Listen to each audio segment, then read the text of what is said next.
What does it take to be the worst team in NBA history? The 2011-12 Charlotte Bobcats didn't just lose. They redefined losing, finishing with an unforgotten .106 winning percentage, the lowest ever in a single season. Think about that. They lost 23 games in a row, with many of those defeats being full-on blowouts. But how did they get here? Was it bad luck, poor planning, or both? And how does a team bounce back from a season this painful? You'll be shocked at what went wrong and who they passed up in the draft. Curious? You should be. Hit that subscribe button for more wild NBA stories, and let's dive into the darkest chapters of basketball history, starting with the Nets. Let's kick things off with the 2009-10 New Jersey Nets, who limped through the season with a 12-70 record and a .146 winning percentage. That's not just bad, it's historically awful. But believe it or not, there was one glimmer of hope.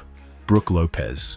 Drafted in 2008, with the 10th pick in the 2008 NBA Draft, the New Jersey Nets select Brook Lopez from Stanford University. Lopez blossomed in his second season, averaging 18.8 points and a career-high 8.6 rebounds. He wasn't quite an all-star, but on any other team, he might have made it. Can you imagine how different things would have been if he had more help? Unfortunately, the team opened the season with an NBA record 0-18 losing streak. Let that sink in. 0 wins in their first 18 games. They eventually won 5 of their last 12 games, but the damage was already done. Along the way, they suffered 4 additional losing streaks of 8 games or more, including a stretch where they were 7-63, clocking in at a 100 winning percentage, almost the worst in NBA history. How do you even bounce back from a stretch like that? To make matters worse, new owner Mikhail Prokhorov essentially blew up the roster. Only 4 players, Lopez, Chris Humphries, Devin Harris, and Terrence Williams, returned the following season. Harris and Williams were both traded the next year, with Derek Favors, their number 3 overall pick in 2010, included in a deal for Deron Williams. Sure, D-Will had some moments, but was that worth gutting the future? The Nets weren't just bad, they were in total disarray. 4. 1997-98 Denver Nuggets. Now let's rewind to the 1997-98 Denver Nuggets, who finished 11-71 with a .134 winning percentage. While they had the worst record that season, strangely enough, they weren't statistically the worst on offense or defense. Their 89.0 points per game beat Golden State's 88.3. And 3 teams allowed more points per game than Denver's 100.8. Still, that's hardly a consolation prize, right? Denver started the year 0-12, then went on losing streaks of 16 and 23 games. That's not just inconsistent, that's consistently bad. They went 0-32 against the league's top 11 teams, all of whom had at least 47 wins, not a single upset. When the lottery came around, they didn't even land the top pick. Instead, they drafted Raef LaFrentz at number 3, passing on Dirk Nowitzki, Vince Carter, Paul Pierce, and Anton Jameson. Would one of those stars have completely altered their path? The downward spiral started earlier when they failed to re-sign Dikembe Mutombo after the 1995-96 season. By 1997-98, the roster had undergone a complete transformation. Aside from LaFonso Ellis and Bryant Stith, everyone from the 1994-95 squad was gone, and Ellis left the following summer. The only notable career the roster produced was from Johnny Newman, who ended up with 3.6 win shares. Not bad, but hardly franchise-altering. And at age 34, he wasn't exactly building toward the future. Do you think missing out on Dirk or Pierce ultimately doomed them in the long term? Liking the content so far, show support. Like it, leave a comment, and subscribe today. 3. 2011-12 Charlotte Bobcats. Now let's talk about infamy.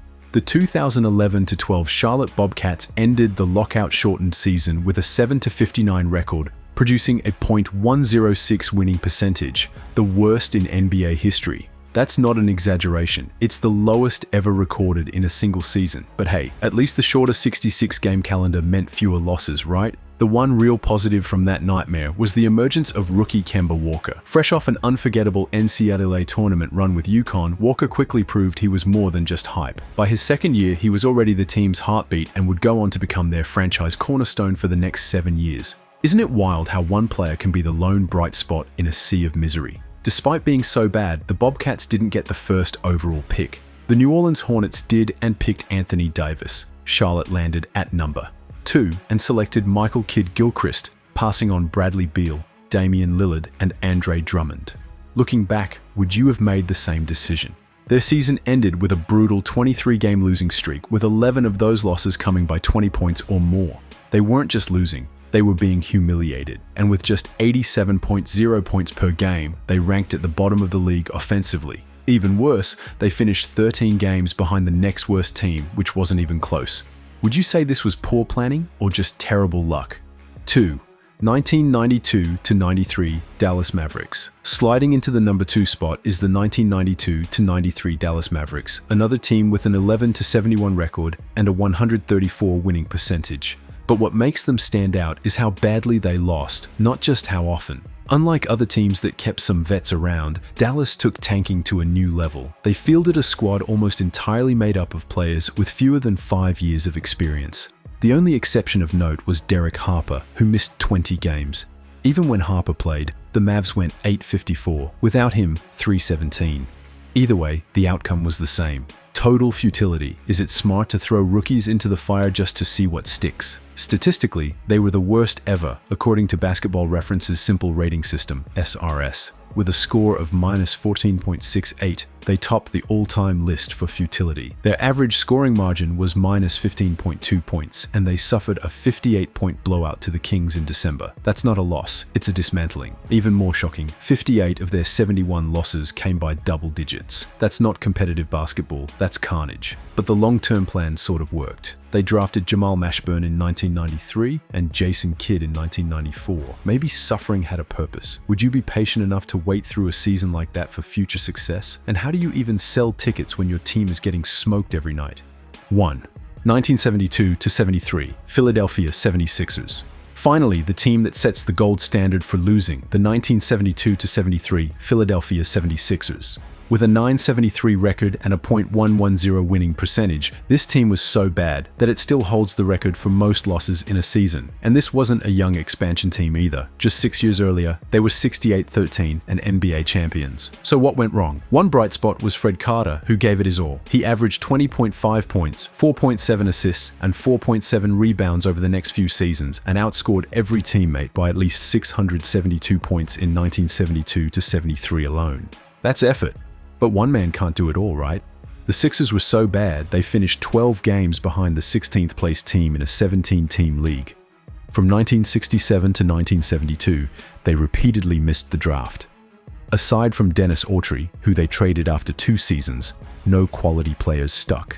That kind of poor decision-making snowballed, and eventually they found themselves completely rudderless. Their season was packed with agony, losing streaks of 13, 14, 15, and 20 games. At one point, they were 4-58, and then, out of nowhere, they won 5 of 7. What happened there? A fluke or a moment of pride? Even during the trust the process years, Philly never sank this low.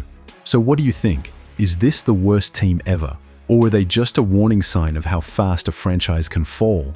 From epic blowouts to stunning draft misses, these teams didn't just lose. They carved their names into the Hall of NBA infamy. Whether it was disastrous management, unfortunate timing, or plain bad luck, each squad taught us how not to build a franchise. Still, every fall has a lesson.